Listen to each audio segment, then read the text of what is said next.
मेरठ का सनसनीखेज ये मर्डर कहीं ना कहीं कई सारे सवाल जो है वो आज समाज के बीच खड़े कर रहा है। सौरभ नाम का वो व्यक्ति जो कि देश से बाहर रह करके मर्चेंट नेवी में काम करता था, देश के लिए जो है अपनी सेवा दे रहा था, लेकिन आखिरकार उस सौरभ का क्या गुनाह था जो इस तरीके से उसी की वो पत्नी जिसके लिए सौरभ ने अपने घर वालों को छोड़ दिया, किराए के घर में रह रहा था, उसी की पत्नी ने इतने बेरहमी तरीके से जिस हिसाब से सौरभ को मारा अपने बॉयफ्रेंड के साथ मिल करके, आखिरकार आज का ये समाज किस ओर बढ़ रहा है। कई सारे सवाल जो है वो यहां पर खड़े होते हैं और आखिरकार ये सोच जो है वो किस तरफ लेकर के जा रही है कि अपने पति को मारने के बाद, शरीर के टुकड़े करने के बाद, ड्रम में डालने के बाद वो अपने बॉयफ्रेंड के साथ शिमला घूमने निकल गई। जिस पति के साथ जीवन भर के साथ रहने की कस्में खाई थी इस मुस्कान में,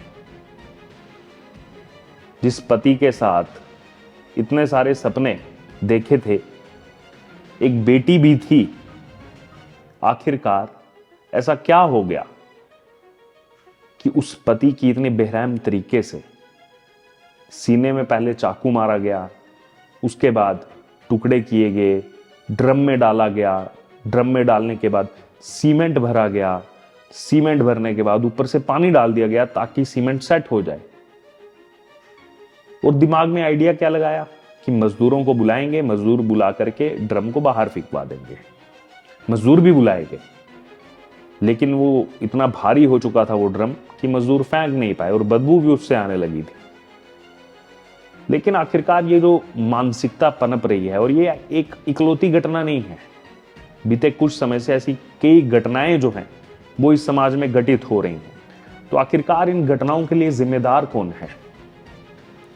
क्या केवल वो लड़की जिम्मेदार है? क्या उसका बॉयफ्रेंड जिम्मेदार है? आप देखिए साजिश कितनी बड़ी थी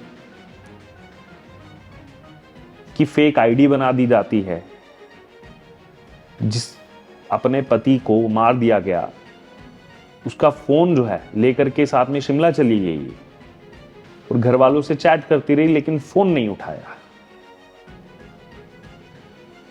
आखिरकार कई सारे सवाल जो हैं वो आज हमारे सामने भी उत्पन्न हो रहे हैं कि समाज में घटित हो रही इन चीजों को सुधारा कैसे जाए।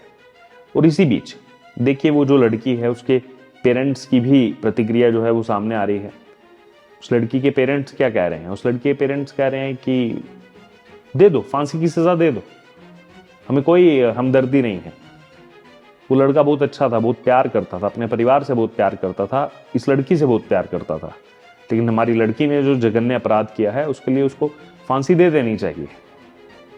हालांकि अभी मामला ताज़ा ताज़ा सामने आया है, लेकिन जब भी ऐसी कोई घटना होती है, जब भी इस तरीके से किसी की हत्या होती है, मार दिया जाता है, उसके बाद कुछ दिन तक जो है चर्चा होती है, फिर उसके बाद सब भूल जाते हैं और उसके बाद वो आरोपी कहाँ जाते हैं, वो दोषी कहाँ जाते हैं, वो भी कहीं ना कहीं सवाल जो है वो अखबार के पन्नों में या सोशल मीडिया की पुरानी पोस्ट पर केवल एक पोस्ट बन करके रह जाता है। बीते साल की बात की जाए तो कोलकाता का, चाहे वो आरजीकर मेडिकल कॉलेज का वो अपराध हो, वो घटना हो, खैर यहाँ की अगर इस घटना की बात की जाए तो इसमें तो सब चीजें सामने हैं, दूध का दूध पानी का पानी है, सब कुछ सामने है, कुछ भी छुपा हुआ नहीं है, क्योंकि जो इसमें आरोपी है उन्होंने भी कबूल लिया है कि हाँ हम ही ने मारा था। हालांकि अभी जो है वो जो कोर्ट का प्रोसीजर है, तमाम चीजें हैं, वो भी सब चलेगा, लेकिन क्या वाकई में ये जो कोर्ट प्रोसीजर चलेगा, तमाम चीजें होंगी, क्या इतने दिन तक चलना चाहिए? वो जो हम फास्ट ट्रैक कोर्ट की बात करते हैं, क्या वो फास्ट ट्रैक कोर्ट केवल नाम मात्र रह गए हैं? आखिरकार जब तक ऐसे अपराधियों को तुरंत से तुरंत सजा नहीं मिलेगी, तब तक कैसे हम उम्मीद करें कि समाज में सुधार होगा? तब तक कैसे कोई और जो इस तरीके के जघन्य अपराध के कदम उठाने की सोच भी रख रहा है, तब तक कैसे वो डरेगा? तब तक कैसे वो अपने पांव पीछे नहीं लेगा, जब तक तुरंत से तुरंत इन मामलों में कार्रवाई नहीं होगी? अभी जब ये मामला सामने आया, जो ये हत्याकांड हुआ मेरठ में, इससे 2 दिन पहले की एक खबर आई कि वर्ष 1981 में जो उत्तर प्रदेश के ही शहर में घटना हुई थी, 24 दलित समाज से ताल्लुकात रखने वाले लोगों को मार दिया गया था, उसकी सजा सुनाई गई। कब सुनाई गई? अभी कुछ दिन पहले। कितने साल के बाद सजा सुनाई गई? 44 साल के बाद। 44 ईयर्स, 44 साल लग गए सजा सुनाने में। और इसमें भी बड़ी ताज्जुब की बात तो ये देखिए आप कि 17 अभियुक्त थे, इसमें 17 आरोपी थे। उन 17 में से 3 को फांसी की सजा सुनाई गई, 1 को भगोड़ा घोषित कर दिया गया। अब आप सोच रहे होंगे 17 में से 1 भगोड़ा घोषित है, 3 को फांसी की सजा सुना दी गई, तो बाकी के 13 लोग कहां गए? क्योंकि वो 13 लोग पहले ही मर चुके हैं, उस सजा सुनाने से पहले ही उनकी मौत हो चुकी है, क्योंकि 44 साल लग गए सजा सुनाने में। तो ये इसीलिए मैंने आपको ये कहानी सुनाई, इसीलिए ये आपको मैंने वाकया सुनाया कि अभी 4 दिन पुराना ये वाकया है, उत्तर प्रदेश का ही वाकया है, और अब ये घटना आपके सामने आ चुकी है।